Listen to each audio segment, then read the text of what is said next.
Hey yo, it's the MOE show. Dope Hangouts, the podcast where we shoot the shit, do some shit, and talk some shit.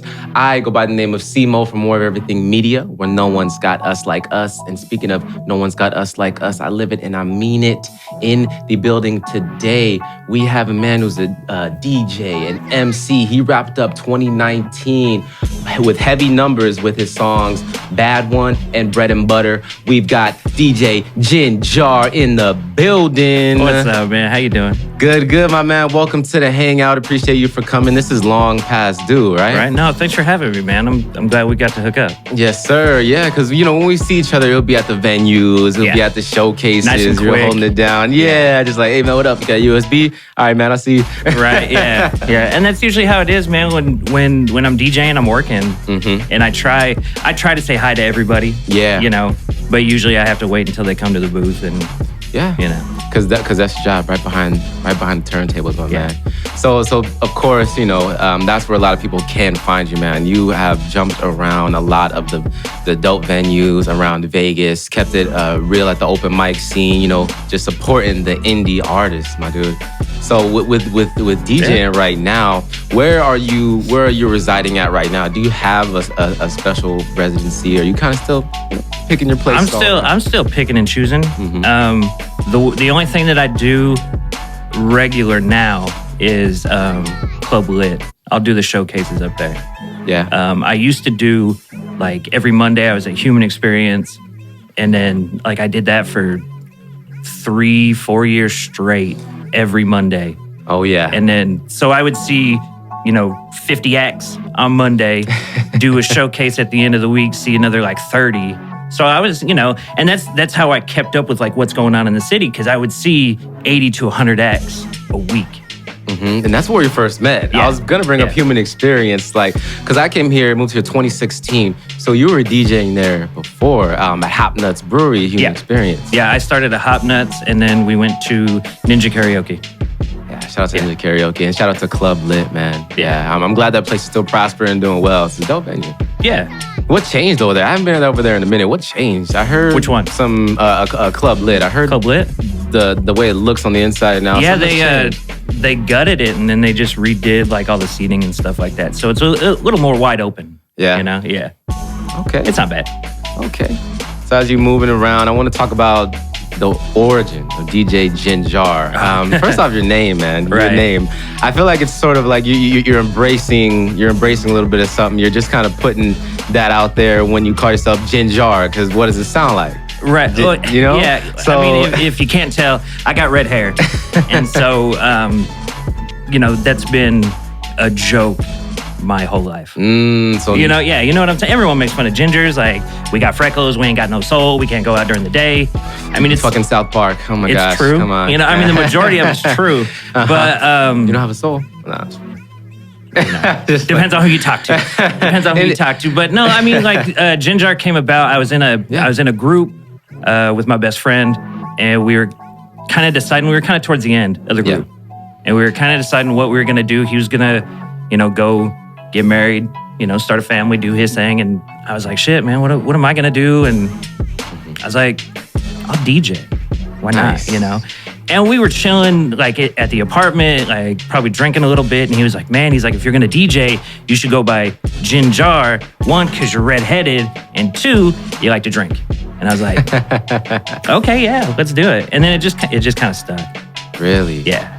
I like that. I like that, man. Just embracing it. So that way, it kind of brings it back you made fun of me in the past now, but now I'm using my name, using the ginger to just make my money and build myself. With what you said, South Park, they were kind of the first ones to make fun of redheads, but everyone does it.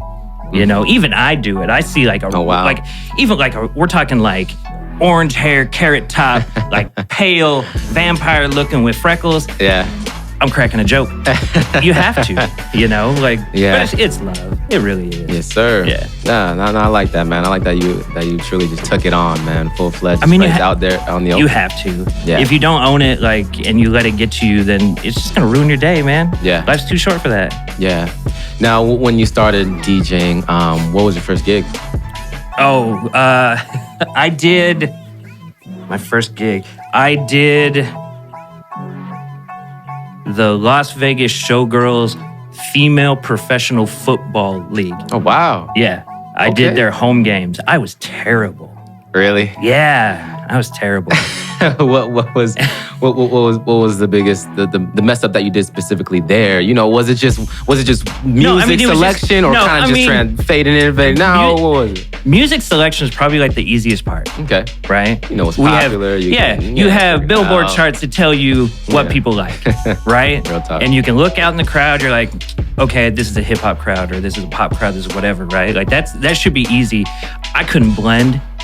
You know, I couldn't transition, couldn't scratch, I couldn't do nothing, but I knew the songs. Yeah. And that's kind of what like saved my ass is I knew what people liked. The playlist saved you. Okay. Yeah. Well, hey man, you grew from there. You're doing your thing now. I'm trying, man. Like I had to find some mentors. I found, like when I went to Human, we had DJ Miss Joy and DJ Child. Yes. And then like Doo-Wop would show up. Doo-Wop Rose the Vinylist would show up every now and then. And those three are great female DJs. And like I just stood back, watched what they do, and then just tried to like do that too. You know what I mean? Yeah, just try to fake it until I actually figured out what was going on, you know? Yeah. Yes, sir. Oh man. I sometimes miss the human experience, you know. I do too. Shout out to the human experience, I do too, man. Yeah, it was a great foundation for a lot of poets, comedians, singers, rappers to just start off and do their thing. And now, have you noticed how it spread? Like people that you would see, or even the DJs that you would see at Human Experience, they branched off and picked up their own venture and created into new different things. And that's what's cool. Like Human was really cool because people that went there would hone their craft and they would get better. Yeah. And then they would go off and do like really cool stuff. Like, people started their own open mics. We had musicians like just kind of break out and they're doing like really great things now. Comedians are like, I see comedians getting like gigs on the Strip and like all sorts of shit, man. And like, that's what we need. Yeah. Like we need a place like that. Mm-hmm. Like, all the hating needs to stop, basically. For real. You know, it's tiring, like going on Facebook and then seeing like everyone from Vegas just like shitting on everybody else. Damn. I don't even like half the time, man. Like, I'll get a notification. Yeah. Like I just did, and then like I'll look at it, be like, nope, not looking at that. Yeah. Oh my goodness. So I didn't know it's still like that, like out here, because Human was a place where people it was kind of a thing to support and applause, but like outside of there, it was just some like indiscreet hating and like really shade, huh? Yeah. Oh man. I mean, I can imagine that's the game. Yeah, I mean, I get it. Like we're like, especially like being a rapper, like you got ego, you're conceited, like I'm the shit, you suck, But like at the end of the day, man, like we're still human. Mm-hmm. Like I have feelings and you have feelings. Like you can't just shit on someone like without thinking like, oh, what am I doing to this person? Yeah. Like we see it every day with kids. Yeah. Right? It's very true. It's that like bullying. That shit continues when we get older. We're just a little bit better equipped to deal with that. Some of us. Yeah. You know what I mean? Yeah. Got a thick skin in the game. Let them know, man. Let them know. Got a thick skin. So I want to talk about DJ GinJar versus MC GinJar. Okay. So from the story, it seemed like DJing came first, but obviously you've always had a passion for music, but did you ever see yourself writing anything and kind of not putting it out there before DJing, or writing and recording came after? So writing, being a rapper came first, right? I started writing music when I was 15. Okay. And then I just kept with it, and then did the group thing. And DJing only came about because I needed something to do with music. Yeah. Because I didn't know if I was going to go solo, if I was going to, So like I needed money and I wanted to stay in music. So I decided to DJ. Nice. And then it took me like a year and a half to be like, okay, yeah, like I'll do something solo. Let's see what happens. So was it the year to kind of really put yourself out there and start performing, or you still were recording and releasing, but Kind of figured out, okay, I want to do this. I had to figure out who I was by myself. Because I was so used to bouncing song ideas and writing with a partner. Yeah. That I had to figure out who I was by myself. Oh man, so your friend that you explained earlier, that you guys were in a duo group. Yes. Oh. We won, we were out here, I moved out here in 2007. 2010, we won Best Hip Hop Group in the Las Vegas Weekly. We were doing stuff. Mm-hmm. We were trying, and it just kind of, it ran its course, which is fine, But at the end, I had to figure out who I was by myself. Yeah. And that was the hardest thing, because I've been rapping with him since I was 15. Yeah. What was your guys' group called? Passed Up. Passed Up? Yeah. Passed Up. And so we would, I'm a white dude. He was a Mexican cat. Mm-hmm.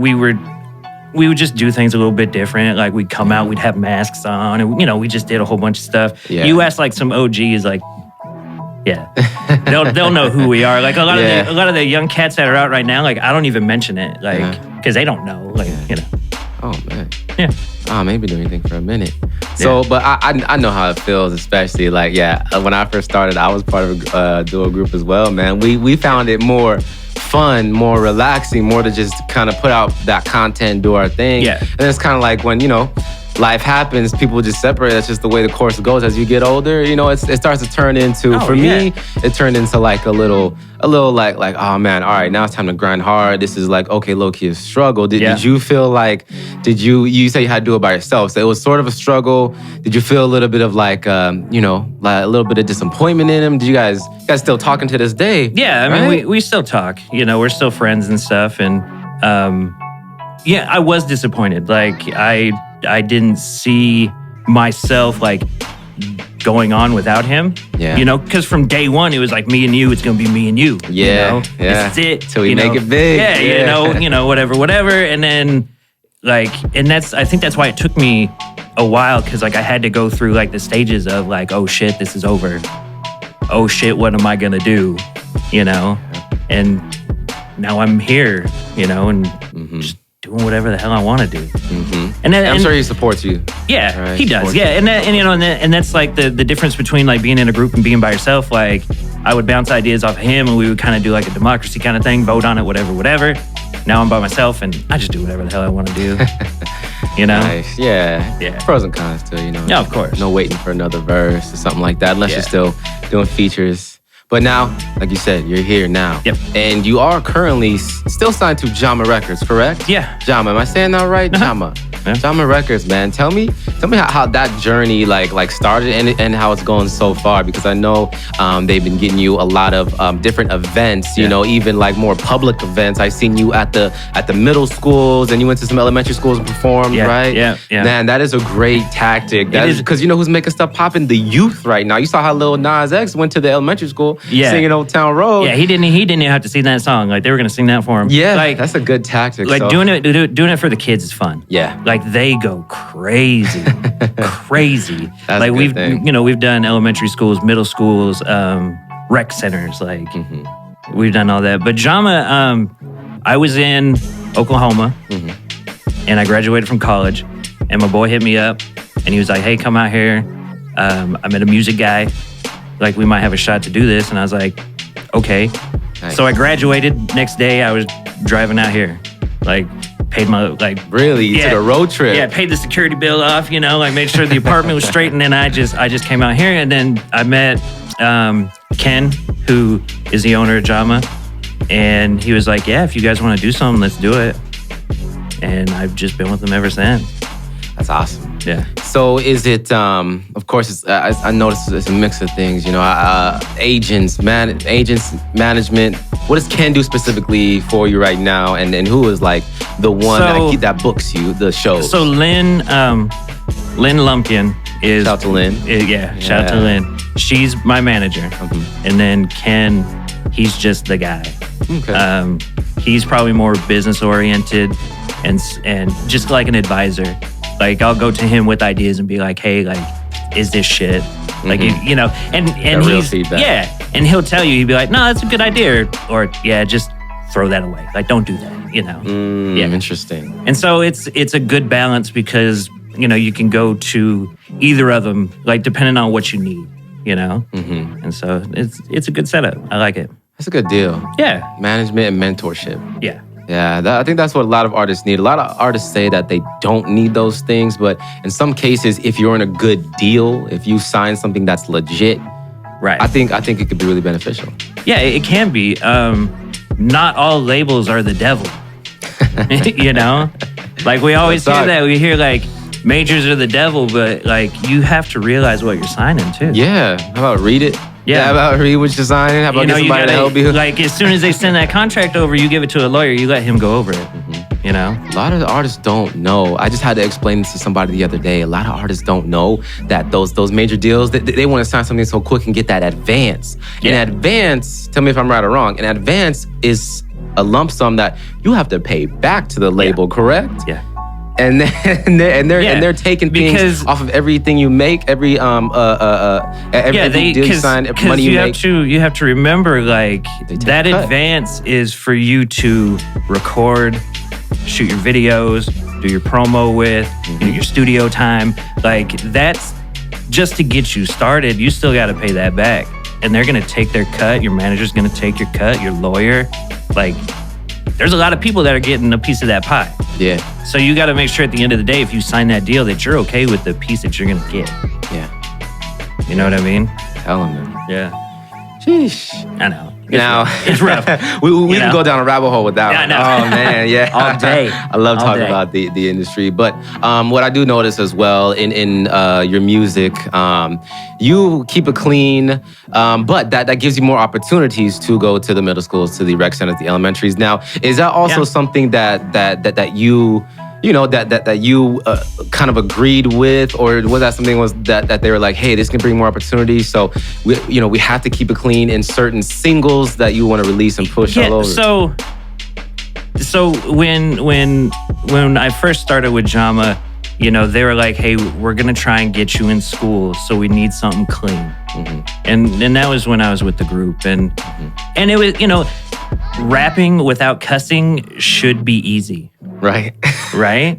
There's a lot of words that you can rhyme. You don't have to rhyme shit with shit and fuck with fuck. Yeah. Like you should be able to do it. When I went solo, I decided that, being a little bit older, there were certain things that I wanted to say and certain emotions that I wanted to get across. And sometimes, you can have an album worth of material and you say fuck one time, it makes that emotion from that word bigger than what it actually is. Right? Yeah. And so I pick and choose when I want to cuss. Like if I'm just messing around with a verse and like trying to have a good time, like I'll slip some stuff in there. But I mean, you can talk about drug, sex, and rock and roll without cussing. Yeah. True that. You can do that. Yeah. What? Everyone, the favorite example, the Fresh Prince did it. Will Smith, he did it. Made a lot of, sold a lot of records, things like that. So, do you feel like you want to make something kind of raw for your next project that you got coming up, or even the next big single? You kind of just want to just make it raw and curse and talk? No, I mean, I don't do it that way. Like I don't set out writing music with like an agenda. I just listen to a beat and just kind of see what like comes out, like what comes up. What feeling do I get listening to that beat? That's kind of how I do it. I don't ever be like, oh, like I'm just gonna do something like real gritty and like Wu-Tang style back in the day. Like I don't do that. Okay. Yeah. It's just whatever comes out. Because the beat has to speak to me for me to speak on the beat. Okay. If that makes any sense. It does. Okay. All right. It does. Okay, so it's more of a feel thing. Yeah. And you're happy either way, Yeah, I mean, you don't feel like if I make this raw and gritty, like it's gonna be more popular. No, I mean, like you should, as an artist, you need to stay true to who you are. Yeah.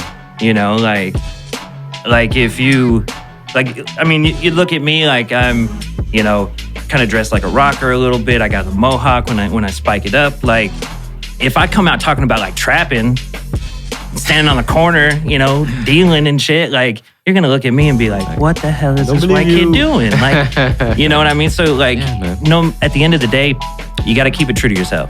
Real talk. You know? Okay, that's what's up. And it's unique. It's rare. It's rare. You're part of a rare kind. It's unique. I mean, we know what's selling nowadays, you know? We see what's selling. Yeah. Tide may turn. Yeah. That's another rabbit hole we can go down if we needed to. But speaking of the music, I want to talk about bread and butter. Okay. I like your actually I want to talk about Bad One. Okay, you want to start with that one? Okay. Brad is still here. You got set on fire. I did. In Bad One. I did. That was a dope video. I like how it kind of like told a storyline. You weren't like mouthing the lyrics. Like it was a different type of video concept. Now with the video concepts and being under a Jahma Records, like how much of a say do you like to put into your music videos? Is it kind of like a 50-50, or you kind of say, hey, 100%, I want to do this, and this? Oh, I get 100%. Like me and Hope, we get 100% of what the videos are going to look like. Okay. I can't take all the credit for Bad One because, like, I was watching old like Kanye West videos. Yeah, man. And I saw that flashing lights video, and I was like, that would be dope. Except I don't want to get hit with a shovel, you know? And so I was like, what can I do to like, because I like the concept of the slow motion. Mm-hmm. I kind of wanted to do it in one shot, but the cinematographer, he kind of talked me out of it. But I was like, man, what can I do? And I was like, I want to light my ass on fire. And so like I took it to him. Yeah. And he was like, and that wasn't CG, really. That was real fire. It was hot. Yeah. But like I took it to him. He was like, we can light you on fire. And I was like, okay. I mean, I'm not actually lit on fire. Yes, yeah. But like if you look at the video, I don't know if you can tell, but there's a reflection in the car's bumper. Nah, I couldn't tell. And if you look really close, my ass is standing back off camera, squirting the fire with lighter fluid. Oh, that's kind of how you made it, like engulf. So what we did is I guess I'll tell, but like we took a bucket and stuck it on a chair. We put firewood in it, doused it. So when she dropped the lighter, like she was dropping it on me, that bucket just went up. Yeah. And then when she was walking away, I was squirting the lighter fluid in the bucket. Dang, okay. But like the guy that shot it, Alex from Moonshot, he did a great job. Okay. Probably my favorite one so far.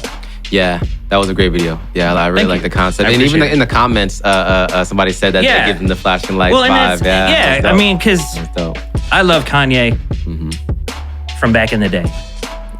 You know? Yes, sir. And he does like a little too much right now, but like he was a hell of an artist, man.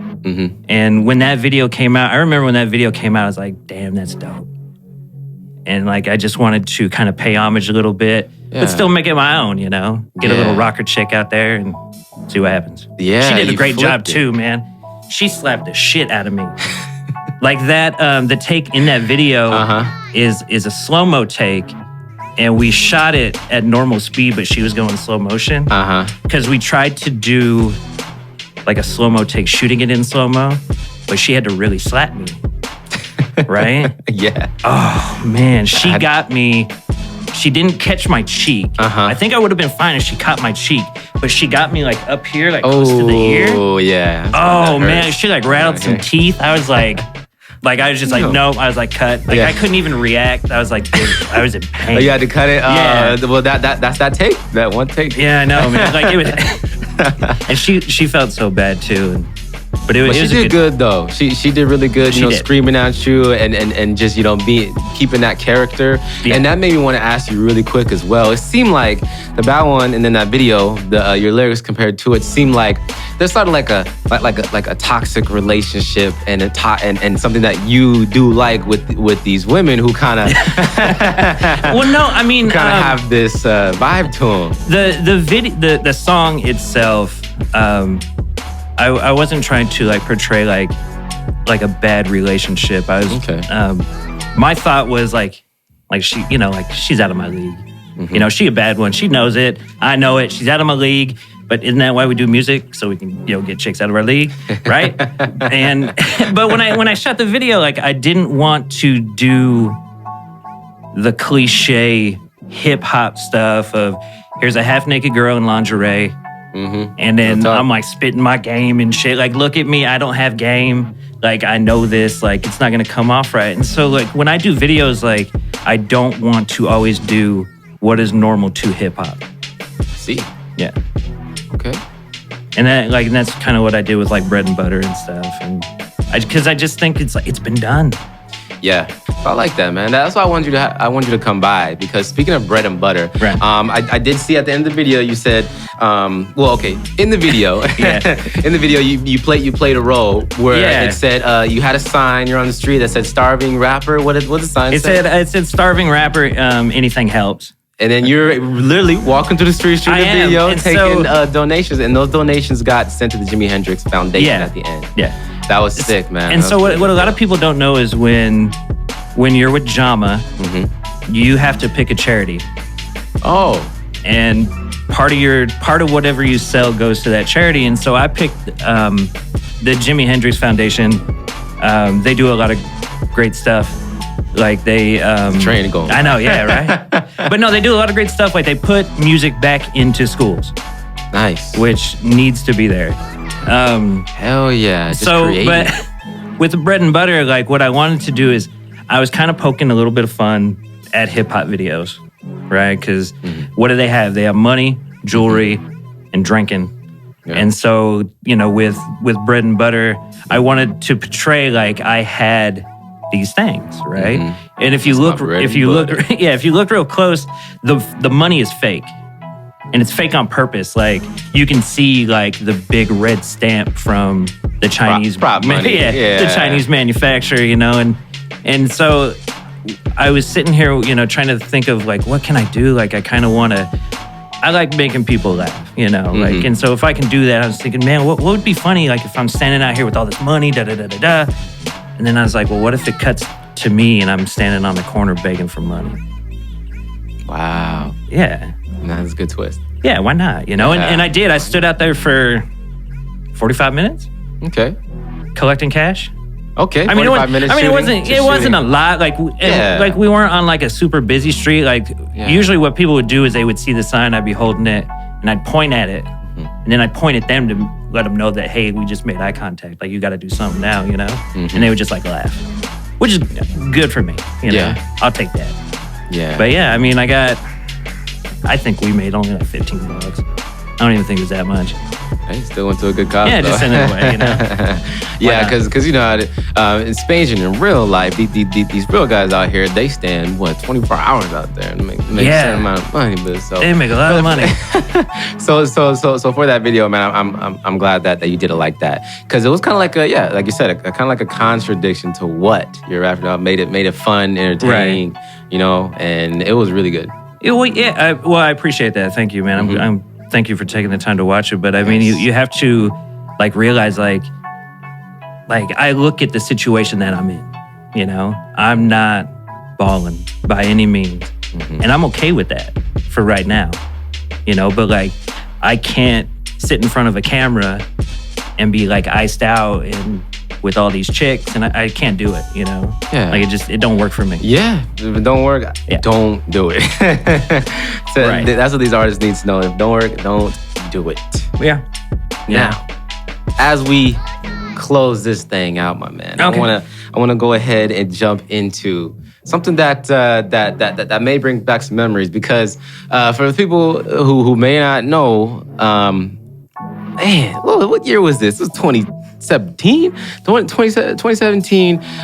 You were part of the first Dope Hangouts, where you were watching it. Hope was the first Dope Hangouts I ever did, and you were there watching it, and I included you on this segment, Either or Top 3. Okay, I was like, man, what are you talking about? I'm like, what did I do? It's been a long time. Yeah, okay. Yeah, let's do it. And yeah, I merged that together and kind of turned it into like a lightning round to kind of take a deeper dive into the mind of my guests. So I'm gonna ask you some questions, of course, of the either or. Just give you a subject. You give me the first answer that comes to mind without thinking. All right, kind of switch it up a little bit.